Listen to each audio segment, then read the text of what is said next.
আসসালামু আলাইকুম। প্রতিদিনের মতো আজকেও সকাল সকাল ঘুম থেকে উঠে রেডি হয়ে ফ্রেশ হয়ে আমি হাসপাতালে দেখে যাচ্ছি বৃষ্টির মধ্যে ভিজে ভিজে। কারণ আজকে আমাদের বার্ন এবং প্লাস্টিক সার্জারি ডিপার্টমেন্টের অপারেশন ডেট।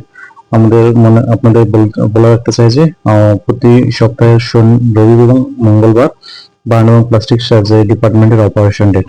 অর্থাৎ শুধু এই দিনেই বার্ন এবং প্লাস্টিক সার্জারি ডিপার্টমেন্টের রোগীদের অপারেশন হয়। তো আমাদের আজকে ৫টা রোগীর লিস্টে নাম ওঠানো ছিল। তার মধ্যে একটা রোগীর ইনভেস্টিগেশন করা না থাকার কারণে সে ক্যান্সেল হয়েছে এবং ৪টা রোগীর আজকে আমাদের অপারেশন আছে।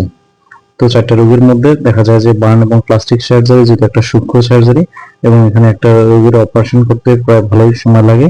তো আজকে আমাদের ৪টা রোগীর মধ্যে ৩টা হলো স্কিন গ্রাফট এবং একটা আছে হলো ফ্লাপ।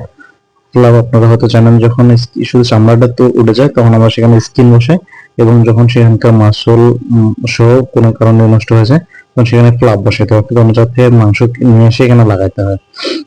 তো আমাদের আজকে ৪টা রোগীর মধ্যে আমরা এই তো ডিপার্টমেন্টে ঢুকতেছি। ডিপার্টমেন্ট সামনে যে সোজা যেটা দেখা যাচ্ছে ওটা হলো গাইনি অপারেশন থিয়েটার, এবং বাম পাশে আছে general surgery, paddy surgery, neuro surgery এবং বার্নোপ্লাস্টিক সার্জারি ডিপার্টমেন্টের অপারেশন থিয়েটার। তো আমি এখন বার্নোপ্লাস্টিক সার্জারি ডিপার্টমেন্টের অপারেশন থিয়েটারে যাচ্ছি। তো সে দেখি যে আমাদের যে অ্যানেস্থেশিয়ার স্যার আছে সে একটা বাচ্চার স্কিন গ্রাফটের জন্য অজ্ঞান করতেছে।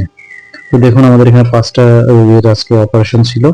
এই ৫টা রোগীর মধ্যে আমরা এই প্রথমে রিশামনের অপারেশন শুরু করতেছি। তার অনেক বড় একটা পোড়া ছিল পেটে এবং বুকে। আগেরবার আমরা স্কিন লাগানো হয়েছিল, সেখানে লাগানোর পরে পুরো স্কিন লাগানো হয় নাই।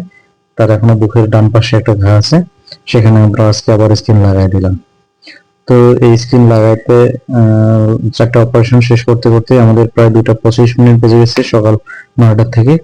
তো তারপরে আমরা বাসায় উদ্দেশ্যে রওনা করছি ২:৩০টার দিকে। দেখুন আজকে যেহেতু বৃষ্টি হয়েছে এই জন্য রোদ নাই, আবহাওয়া অনেক ঠান্ডা। তো এভাবেই আমাদের প্রতিদিনের কার্যক্রম সাধারণত চলে। সকলে ভালো থাকবেন, সুস্থ থাকবেন।